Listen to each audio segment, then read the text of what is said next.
You won't believe what happened when Karen from the HOA decided to take my boat without permission. She had no idea who she was messing with. Before we dive into today's story, make sure to hit the like button and subscribe so we can keep bringing you amazing stories like this one. It was supposed to be a peaceful Saturday morning. The kind of morning where I'd take my boat out, enjoy the crisp breeze, and maybe even get into fishing.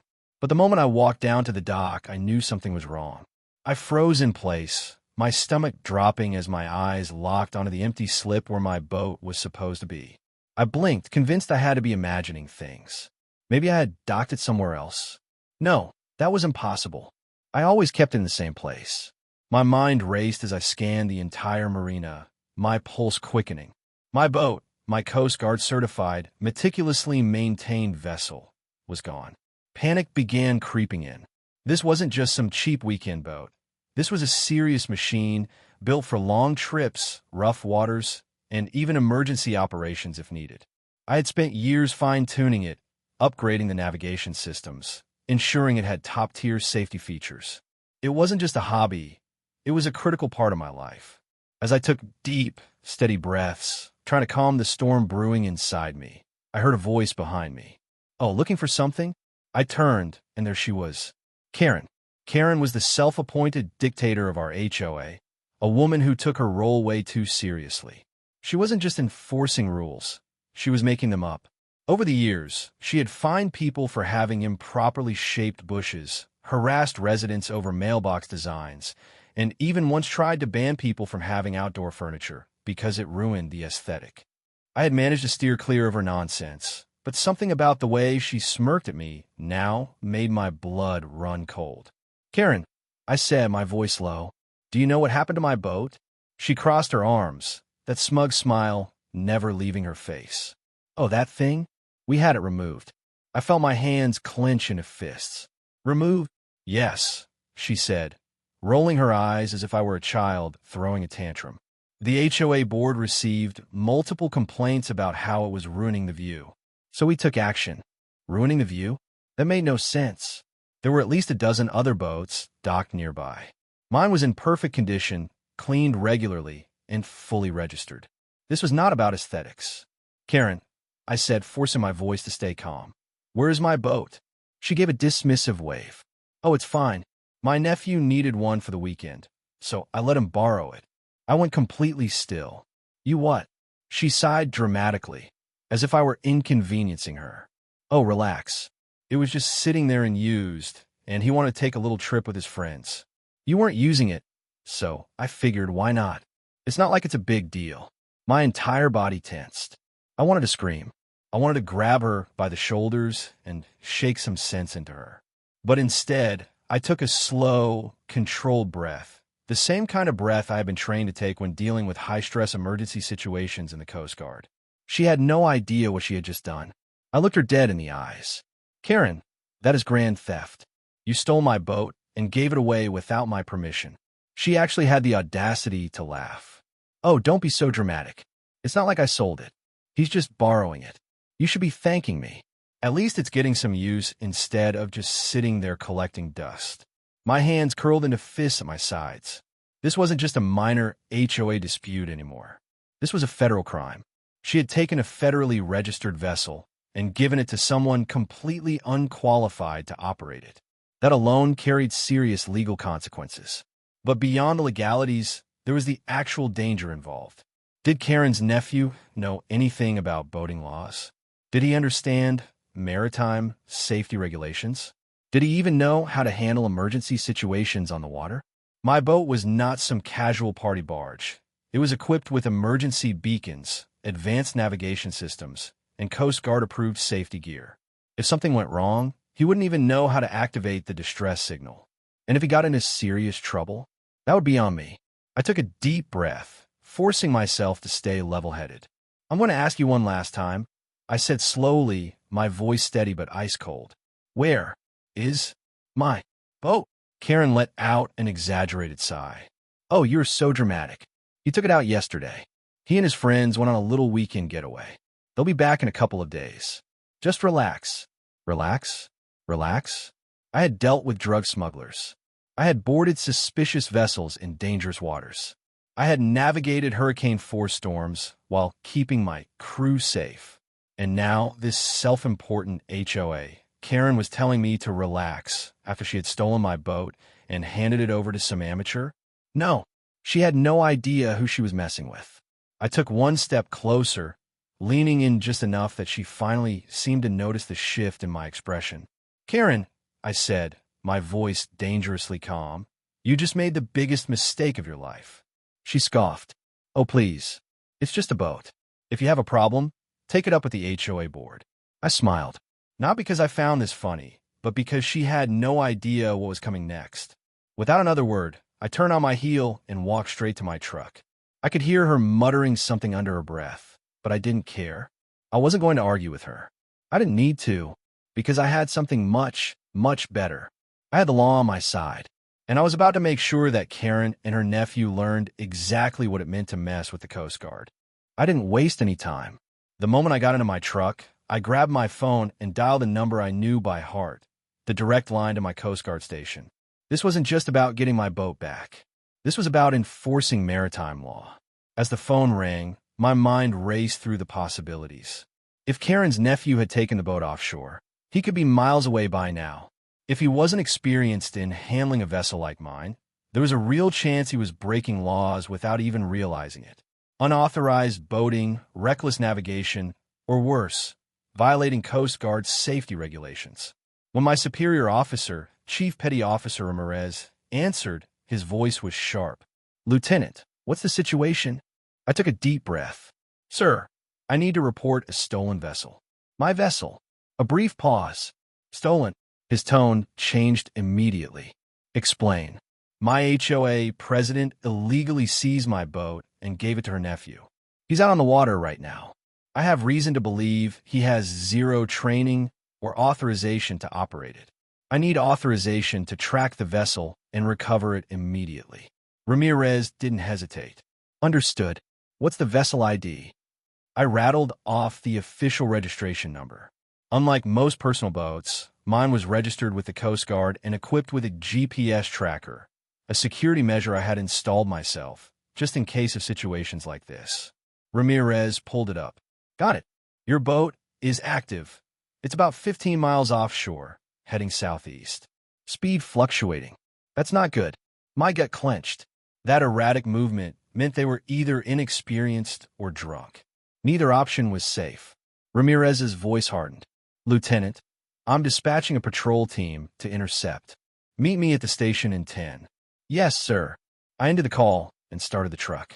Karen had no idea what she'd just set in motion. I made it to the station in record time, my mind laser-focused. The moment I stepped inside, Ramirez was already pulling up the live location feed from my boat's GPS. Your boat's drifting, he said, pointing at the screen. Speed's erratic, and they're veering off course. Could be they don't know what they're doing, or it could be alcohol. I clenched my jaw. Either way, they're a danger to themselves and others. Ramirez nodded. We'll deploy a fast response unit. You're coming with us. Minutes later, I was geared up and stepping onto a Coast Guard response boat, engines rumbling as we sped toward my stolen vessel. The water was choppy, but the high-speed pursuit vessel cut through it effortlessly. The sun was bright overhead, glinting off the waves, but my focus was locked on one thing: getting my boat back and holding these idiots accountable. After 20 minutes, we spotted it. My boat, and it was rocking dangerously.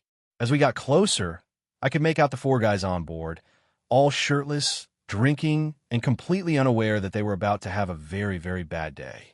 I grabbed the radio. This is the United States Coast Guard. Prepare to be boarded. Cut your engine now. One of them, presumably Karen's nephew, staggered to the controls, clearly not sober. Instead of complying, he gunned the throttle, making the boat jerk forward clumsily. Oh, you idiot. I exchanged a look with Ramirez. They're running. Ramirez sighed. That's resisting a federal order. We're taking them down. With a quick hand signal, our vessel accelerated. We closed the gap fast. Within moments, we blocked their path, forcing them to slow down. Another Coast Guard officer threw a boarding line, and we moved in. I was the first to step onto my own boat. Turn off the engine. Now, hands where I could see them. The guys looked at each other, confused and panicked. The one at the wheel, Karen's nephew, slurred, "What's the problem, man?" I stepped forward, my uniform making it very clear who was in charge. "The problem? You stole my boat." That sobered him up fast. What? "No," Aunt Karen said. I cut him off. "Your aunt had zero authority to take my boat. Do you have any idea how much trouble you're in?" The color drained from his face. The other guy started muttering nervously. Ramirez stepped in. "You're looking at multiple charges, including unauthorized use of a registered vessel, operating under the influence, and failing to comply with a Coast Guard order." Nephew stammered. "Come on, man, we didn't know. I wasn't in the mood." "Save it. Get on the patrol boat." When we brought the idiots back to shore, Karen was waiting at the dock, looking smug, as if she thought she could talk her way out of this. That smugness vanished the second she saw her nephew being escorted in handcuffs. She stormed forward. "What is the meaning of this?" I turned to face her, arms crossed. "Karen, you stole my boat. Your nephew just committed a federal crime." She scoffed. "This is ridiculous. You're blowing this out of proportion. It was just a little fun." Ramirez stepped in. "Ma'am, your actions led to multiple legal violations. You personally are being fined for illegal seizure of private property. Your nephew is facing charges. I suggest you get a lawyer." Her face went pale. "But I'm on the HOA board." I smirked. "Not for long." With that, I turned away as the officers took her nephew into custody. Justice served. The following weeks were a blur of legal paperwork, Coast Guard reports, and phone calls. But at the center of it all, one thing was clear. Karen had made a massive mistake.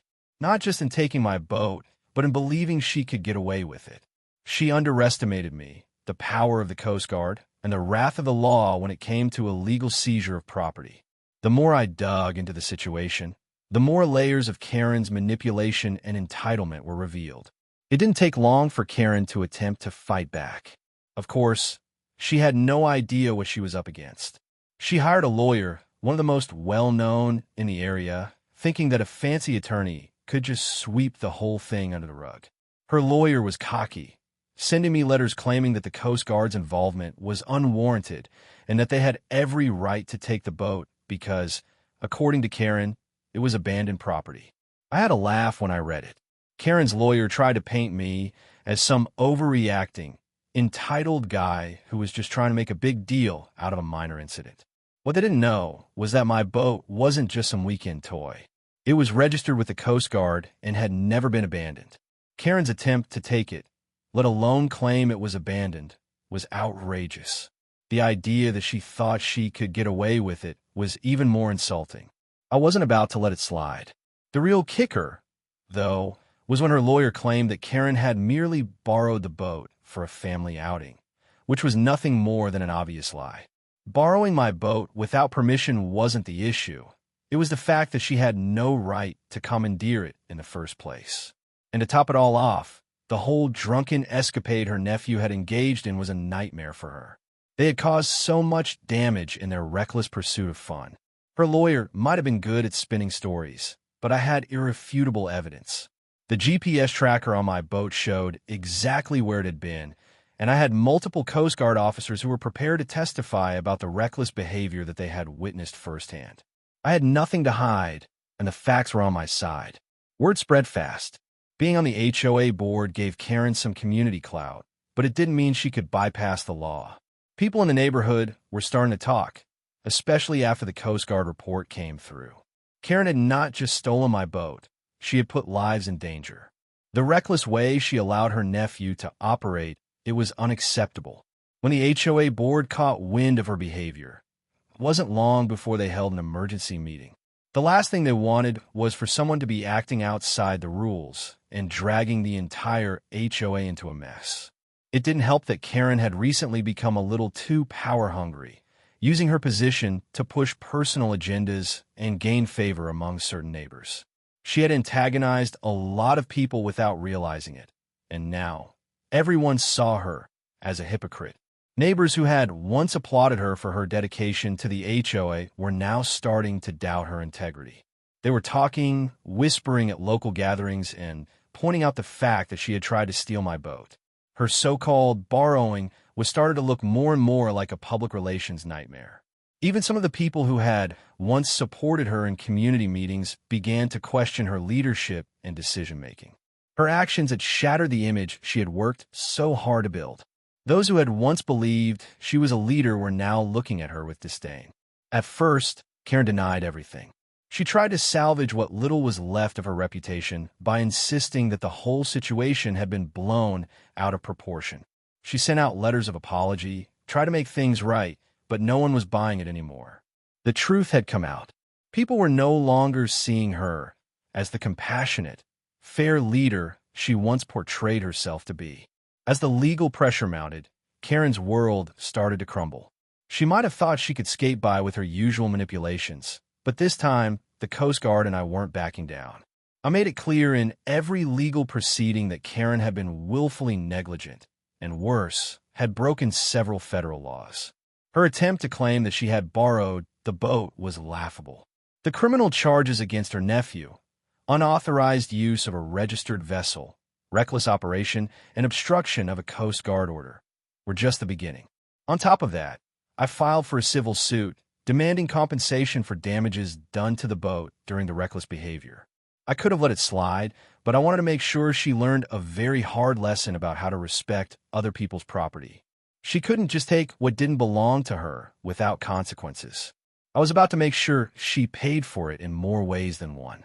Karen's lawyer continued to fight back, claiming that there were no intentional damages. The boat was, after all, fine when it was returned. But the bent propellers, scratches on the hull, and the fact that the boat's engine had overheated as a result of negligent operation, none of those things could be ignored. I had detailed photos, and the Coast Guard filed their own report stating that the damage was directly caused by improper handling. Karen's lies were becoming harder to keep up. It wasn't just about the boat. I had to make it clear to Karen, and anyone who ever considered trying something like this again, that there were real consequences for crossing a line. Taking what wasn't hers had consequences. Acting without regard for safety had consequences. She was about to learn that the hard way. In the midst of all the mounting legal pressure, Karen tried to turn the tables. She started going to neighbors and claiming that I was just being vindictive.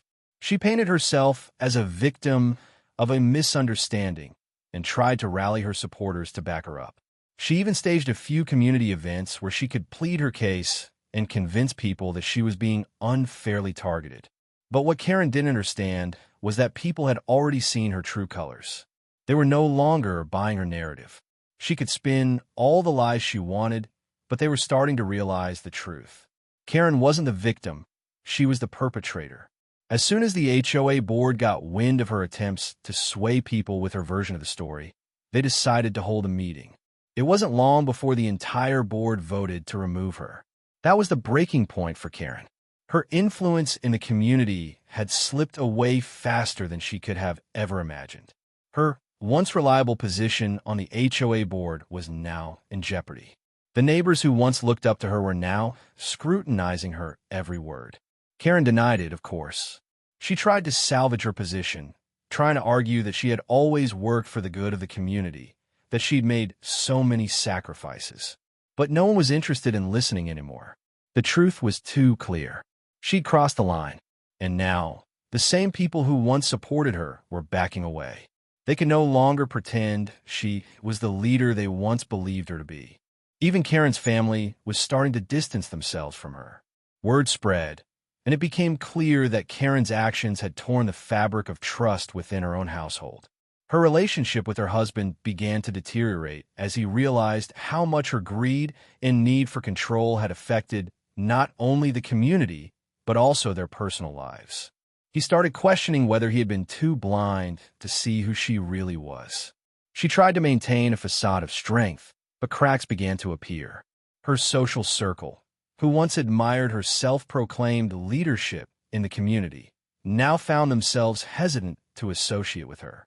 They started to see Karen for who she really was, someone who would lie, cheat, and steal to get what she wanted.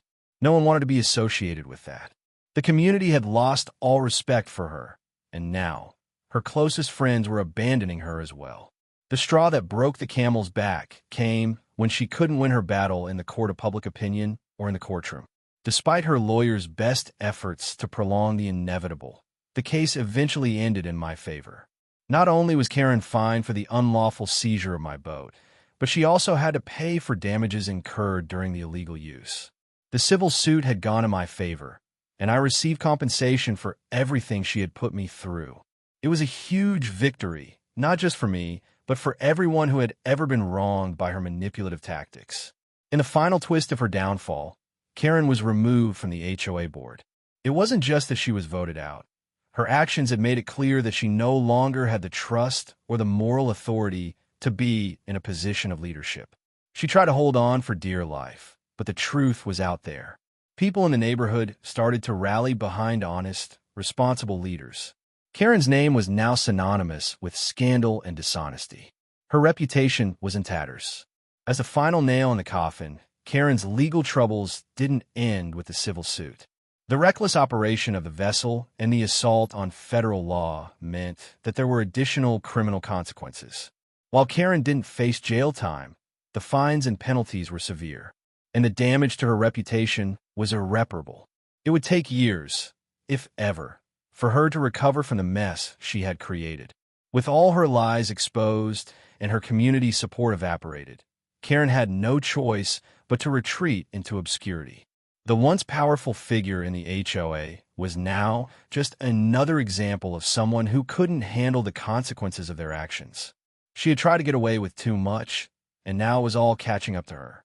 And as for me, I got my boat back, my name cleared, and my reputation intact. I made it clear that no one messes with my property without facing the consequences. I made sure Karen understood that actions have consequences, no matter who you think you are. Justice was served, and Karen would never live down the mistake she made in trying to steal my boat.